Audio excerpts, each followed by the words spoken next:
Today is October 12th in the year 2004. I'm Karen Herman with the Archive of American Television, and it is my great pleasure to be interviewing Ruth Duskin Feldman at her home in Highland Park, Illinois. Okay, thank you very much for joining us. The first question I'd like to ask you is, what was your name at birth? My name at birth was Ruth Duskin. Do you have a middle name? Sandra. I was named, that name was for my grandmother, Sarah, and Ruth was for Ruth in the Bible, who was a favorite of my mother's. Did you have any nicknames growing up? My father nicknamed me Peaches as soon as he saw me at birth because he thought that I had a peaches and cream complexion. And I really hated the nickname because once I got to school, all the boys used to tease me and say they were going to put me in a can and eat me up. When were you born? I was born June 13th, 1934. Where? In Chicago. Is that where you grew up? Yes. What was your father's name? Boris Duskin. That's Boris. Did he work?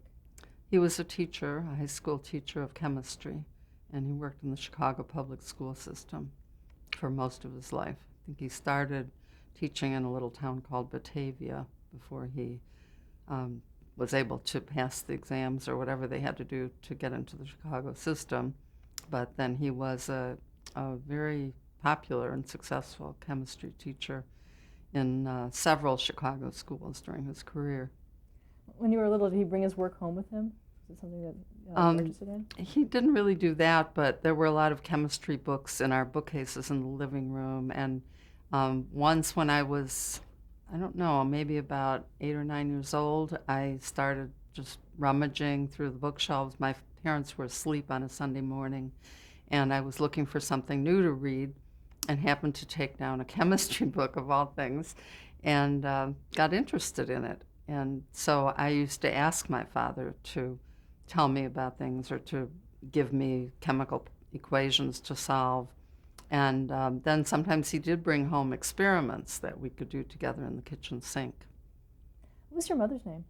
Rita, well, her actual birth name was Yetta Shayer. And then she never really liked that name, and I think different boyfriends used to call her by different names. At one point she was called Henrietta, and then my father gave her the name Rita. Do you have any siblings growing up? My sister Bunny, who also changed her name. Her birth name was Hermine, and she hated that. She was named after her grandfather. So she actually had it legally changed to Bunny, which was originally the nickname that I think my father also gave her because she was cute as a bunny. What were some of your first memories as a kid? My very first memories? I don't know, but one of my early memories is when my sister was brought home from the hospital. And I had been sent to stay at an aunt's house, I believe. And I remember my parents coming into this aunt's house. There were a lot of people there, probably the whole family. They both had big families, and everybody was gathered to see the new baby. And I just remember being so little with this huge sea of legs all around me, of grown-ups. And my mother tells the story told the story that when there was a quiet moment and the baby had been put down in a crib in the bedroom, that I went in and said something like, "Baby sister, I want my mommy." But I don't know if it was on that occasion or later when we were actually home. But I do have an actual memory of that moment when they came in with the baby. What is the age difference between you? 2.5 years. So that may well be my earliest memory. What about your early influences? What were you interested in as a kid? I was interested in reading. Reading almost everything. At one point, I read the whole World Book Encyclopedia, or much of it from front to back, and I read. Some of it was influenced by my mother, who got my sister and me interested in the things she loved. She was a great lover of literature and a writer of poetry. So we read poetry and the Bible. She used to read us from the Bible every day at lunchtime. And I read Shakespeare's tales, not the original at first, but the Lamb's Tales from Shakespeare, and Aesop's Fables, and opera stories, and various kinds of literature that my mother really exposed us to. But I also liked kids' literature, like the Bobbsey Twins or whatever was popular at that time, Nancy Drew, that kind of thing. Did you learn to read at an early age? Oh, and the Oz books, of course. Yes, I learned to read when I was about 4, and I guess I figured it out partly because my parents had gotten me a little feeding table that had the alphabet on it, and so I just sort of absorbed it from that and just from reading, from picture books or comic books or something, and from signs, reading signs, looking out the car window. I don't know. Anyway, somehow I did learn to read when I was 4. Were you considered a very smart, precocious child at that age? I guess I must have been. What kind of student were you in school? I was always a good student. And I got, when I went to high school, or especially to college, I always got A's. And there were 2 courses in college that I got B's on. I was very crestfallen. what did you want to be when you grew up? Did you know? Oh, I had all kinds of ambitions as a child, ranging from an actress to a heroine, which was, came from, mythology was another thing I used to read. So I'm sure that ambition was influenced by reading about the Greek heroes and heroines. I think I wanted to be probably a pioneer. A writer was one of my ambitions that solidified more as I got older. Did your family listen to the radio? Yes, somewhat, but I really didn't listen that much because really most of the time my sister and I played outdoors after school on our block with the neighborhood kids, just like most kids did in those days. And I was never really interested in the radio serials that some kids were able to listen to. Maybe we weren't allowed to. I don't really remember, but I do remember not being terribly familiar with a lot of those radio shows. So then how did you come to get onto the Quiz Kids? My mother wrote a letter to the producers, which is how a lot of the kids got on. Somebody, either a parent or a teacher or a friend of the family, would write a letter and say, I know someone, a smart kid who should be on your show. And that's what happened with my mother. And then I was called in for an interview and an audition, and after, in fact, several auditions. Do you remember what did they consist of, the interview and the audition? The interview was probably like this, one-to-one with one of the staff members. I don't remember that as clearly, but the audition, and in my case there were several because I was the youngest child at that time that they had ever had on the show. How old were you? I was 6 when I was auditioned. I was 7 when I actually started on the show. Later they had kids as young as 4 or 5, but I think they wanted to be sure that I could really handle it. And the audition was set up just like the show itself. They had the desks and the blackboards with our names on it, and I think we even wore the caps and gowns, which were supposed to look like a college professor or a college graduate. And they had, I don't know if Joe Kelly, the quizmaster, asked the questions, or it might have been just a staff member at the audition, probably. But it was like the regular show, the questions and answers, and you tried to be the first one with your hand up and so on. Now, had you listened to the show before you auditioned? That's a good question. I don't think so. It had only been on for less than a year when I went on the show, and I don't think I had ever heard it. As I said, I seldom heard the radio, and also the reason I think I had never heard it is that after either my first show or one of the early shows, a girl on my block mentioned that she had heard me, and I went home and asked my mother about it and said, how could that be? Because she wasn't in the studio there. I didn't see her there. And that's when I found out that it was on the radio. Do you remember what you were told about the auditioning process, why you were going over there? No, I really don't. I mean, I was a fairly accepting child. I think I just did what my parents told me to do, and they thought, I mean, I think they probably made it sound like some kind of a quiz game, which would be fun, because I always liked puzzles and riddles and things like that.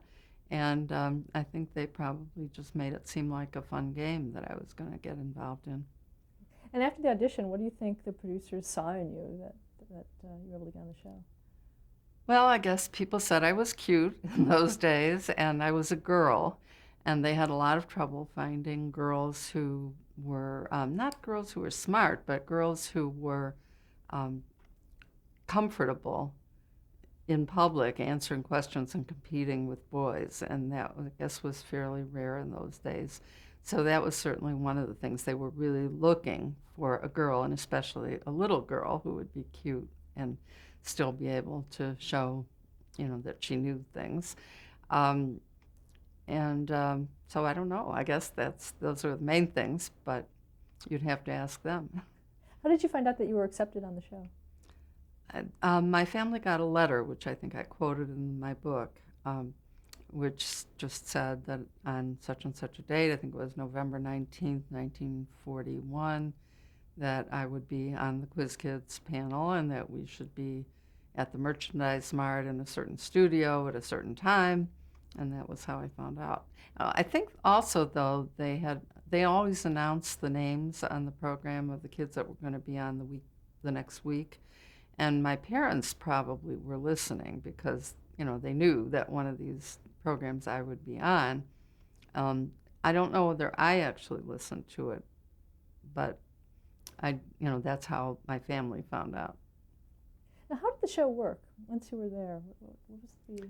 Well, as I said, there was sort of a dais, a raised dais, and there were school-type desks, and I think they had the old style attached chairs to the desks, and then they were metal, if I remember correctly, and then there was a blackboard, an old-fashioned, slate-type blackboard, small, attached to the front of each desk with the name of the child written on it and the age.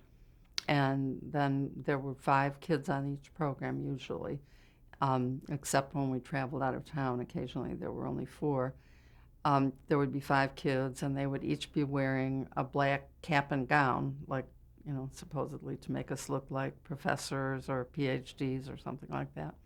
And then the chief quizzer, Joe Kelly, would be sitting at a desk facing us and would ask us questions. There was a studio audience, and I remember they warmed up the studio audience beforehand to get them to applaud and, feel comfortable about that. And then they just, Joe Kelly would ask one question after another, and whoever knew the right answer would raise his or her hand or several hands, and it was up to Joe Kelly to figure out who was first. And sometimes the mothers would complain that he didn't call on their child when their child really was first, as you can imagine. Let's see, what else can I tell you? Sometimes there was a disagreement about the answer, and there was a little table next to Joe Kelly where staff members sat who had done the research on the questions and could help him. They called them the judges, and they would provide any additional information that was needed, or if one of the children would sometimes bring out additional information, they were able to tell whether it was correct or not, and just kind of help him get out of what he probably called scrapes, because he was not well educated. He had left school in 3rd grade to support his widowed mother, and he'd gone on the road in vaudeville. He was a very strange choice, it seemed initially, for the chief quizzer because of the fact that he was so uneducated, and they had tried out maybe 10 or 20 other people who were college professors, writers, erudite people, and they all really bombed because they didn't have the rapport with the kids that Joe Kelly had. As a kid, what did you think of him?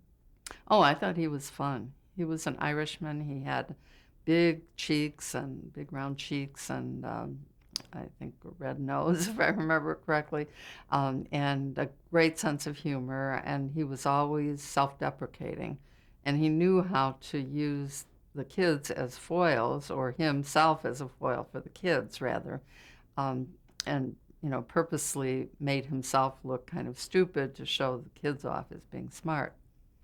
But yeah, I enjoyed him a lot. He was fun. Now, was there a scoring system on the show? How did that work? Yes, there was. I think that the judges, the staff members, had assigned a value to each question, but that part I don't remember clearly at this point. Um, I don't think that each question was worth the same amount of points, but that could be checked by listening to one of the old shows. Anyway, the judges would keep score of who answered which questions and how many points they got. And then at the end of the program, the three top scorers were invited. They were called the winners, and they were invited to come back. They were first, second, and third place, and along with two new children who would be brought onto the show, or former, people who had been on it before and who were called back sometimes. And so occasionally there would be a tie, in which case 4 or even 5 of the kids on the panel would come back the next week. Now, how long did you have to wait between, if you didn't make it in the top 3, how long would you have to wait? There before was you could no go again? set rule about that. Some kids were on once or twice or 3 times and never came back again. Other kids, who we sort of informally called the regulars, pretty much knew that if we lost on one show, then in maybe a few weeks or a few months, we would be called back again. Because this was show business. It wasn't just, it wasn't like school, where people are treated supposedly fairly according to their just desserts. The program invested a certain amount of money and effort in building up certain children. And I was fortunate enough to be one of them, building them up with, with publicity, build-ups, and newspaper releases and things like that, and then later traveling around the country on war bond tours. So those of us who were on the show pretty regularly were called back periodically if we happened to go off on a particular week. What were the consequences of answering a question wrong? There was no consequence other than how it would affect your score on the program, and other than that you might feel bad. I'm not quite sure what else you... Were points deducted? Or No points were deducted. It was just points for the questions you got right. Do you remember your first appearance on the show? Well, I'm not sure how clearly I actually remember it. I described it in my book. The most noteworthy part about it was the fuss and the trouble that we had getting there, because my family didn't have a car. We were fairly poor, as most families were in those days. The country was just coming out of the Depression. World War II was just about to start. Well, actually had started, but the United States entered the war 3 weeks after I got on the show. I think I said in the book 4 out of 5 families in the United States had no car at that time. My father, being a public school teacher, was not highly paid. So the big issue was that it was raining very hard. We usually went everywhere on public transportation. We would have taken the bus or the L or both to get downtown. But it was, I think that the buses weren't running regularly, and the rain was really bad, and I was supposed to look nice when I got there, and so they tried to get a cab, and they couldn't get a cab, and finally they got our landlady's son to drive us downtown, and we just barely made it. My mother was not known for punctuality, so I think the struggle to get there probably overwhelmed the actual experience of being on the show in my memory. But no, I really don't think I remember specifically anything about that one appearance that makes it stand out from the others. I do remember the feeling of what the studio looked like, and of being there, and of trying to answer questions. And also we had a warm-up before the show. I don't think I mentioned that. not only did they try to warm up the audience, but the way they warmed up the audience, now that I remember it, was to warm up the quiz kids by asking us some sort of easier questions just to sort of get us relaxed and in the mood. And so that was why the audience would applaud, of course, when we answered the questions. Oh, you brought up a point. If one of the quiz kids were late or didn't show up, was there a backup? I don't think so. I think they just held their breath. And I remember some other time when they often had a special guest, a well-known person, well, they had several showbiz celebrities like Jack Benny and Fred Allen that appeared on the show fairly often. And then one time, Glenn Seaborg, who was a very well-known, I believe, Nobel Prize-winning chemist, who had discovered one of the elements, appeared on the show, and they had people like that from time to time. And I think there was always a worry, whether they would make it and whether we would make it. But probably some of the other quiz kids had parents with cars. I don't really remember anyone ever not getting there. What kind of prizes were awarded? Was there a financial incentive to be on the show? Yes, every time you were on the show, you received a $100 war bond, which cost $75 in those days, as I remember. And if you kept it for 10 years, you would have the munificent income of $25, so that its face value was then worth $100. That was really the only reward.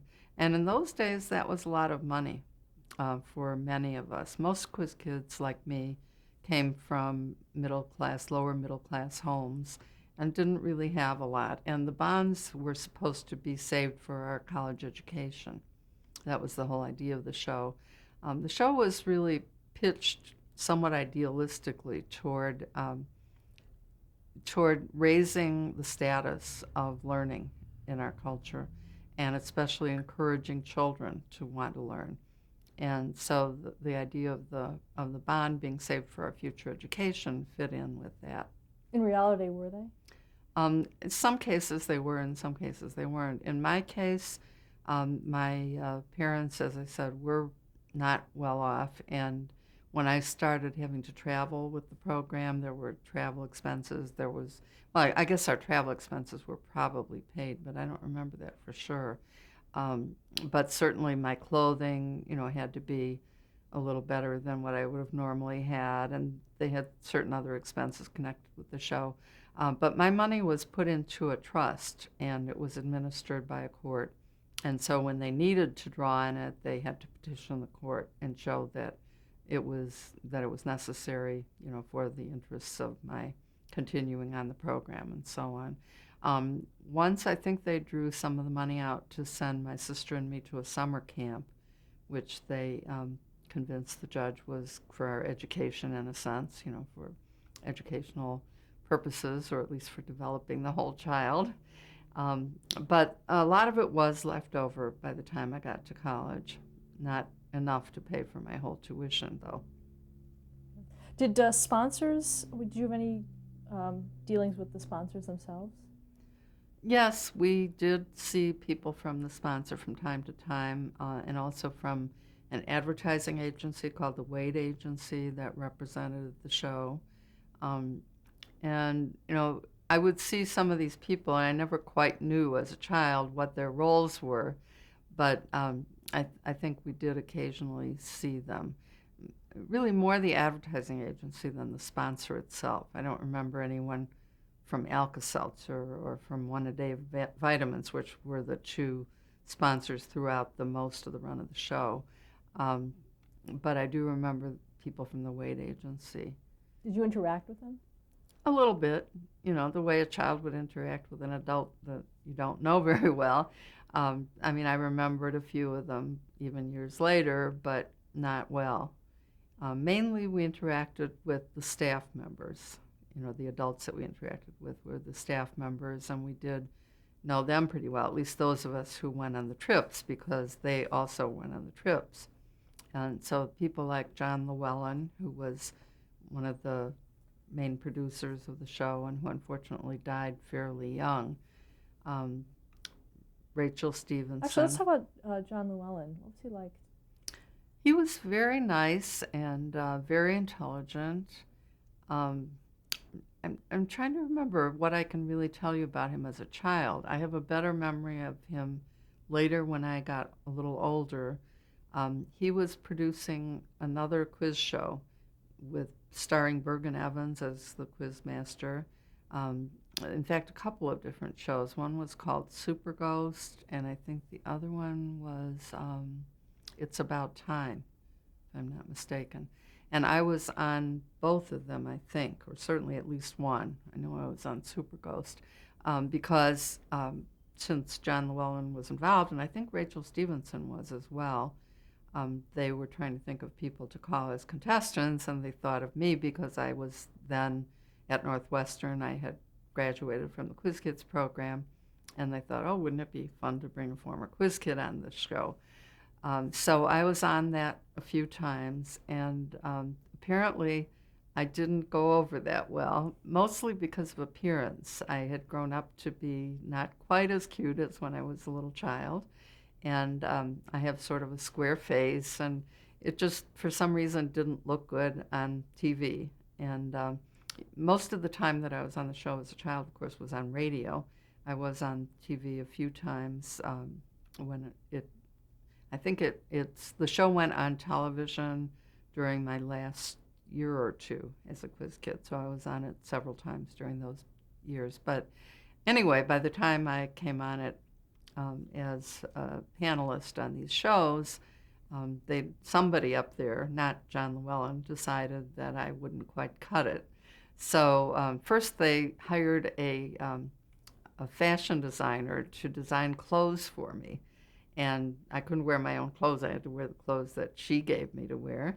And then apparently that didn't do it. So it fell to John Llewellyn to tell me that I would be cut from the show. And he was so um, upset. I mean, it just really pained him because he had known me growing up as a little girl. And you could see that he really hated to have to tell me that I couldn't be on the show anymore. So that's really the thing I remember most about him. And I think it hurt him more than it hurt me.